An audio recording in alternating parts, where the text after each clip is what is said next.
Shaping farm and food policy strategies for the next 20 years, that is the focus of this week's AgriPulse Summit in Washington, D.C. RFD-TV's Sarah Mock is live at the event talking to experts about the outlook leading up to 2040. Sarah? Well, thanks, Christina. We are here with the Future in Focus in Washington, D.C. We're lucky enough to be joined here by Eric Shulz. He's the VP of Product and Regulatory at Memphis Meats. Eric, give us a little preview. What are you looking to see in the next kind of 20 years for food and ag?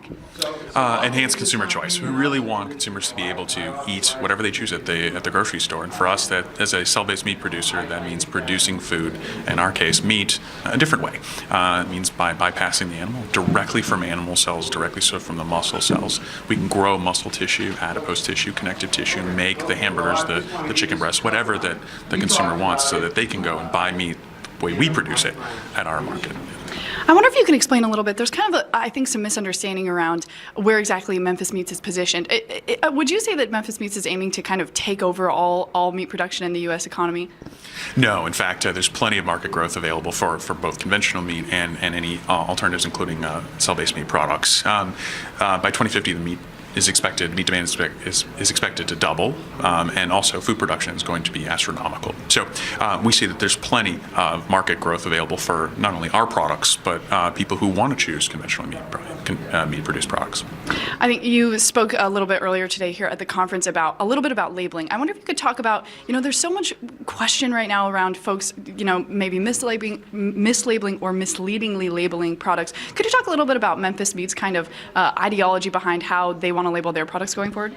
Well, our products are meat. They're made from meat. They're made from the same muscle tissue that it would be inside of an animal, from a cow to a chicken, what have you. And we grow that muscle tissue. It's the same exact thing from the genetic level, from the tissue level. If you look at everything, it's still the same muscle product. So we believe our products are meat. And we want to be truthful with consumers. So we want to make sure that we comply with all federal regulations and that they get a product that is labeled as accurately as possible. So from our perspective, this is meat. Now, if there's a chance that we decide to go with a voluntary label that disclose how it was produced in a cell-based way, we might do so. But we believe our products are meat and should be labeled truthfully to that consumer as such. Absolutely. I wonder if you could speak as well. You talked a lot about bringing people into the conversation, hearing from people, kind of building a community around a product that really kind of is mutually informing. Could you talk a little bit about why that's important to the product you guys are building? Yeah, at Memphis Meats, we have what we call a big tent. It's that we sort of set the table for anyone in good faith to come to it and help us understand how we can bring the best product safely and truthfully labeled and deliciously to the consumers. We do not have all the answers at Memphis Meats. We want our investors help us do that, and the consumers and the broader agriculture community.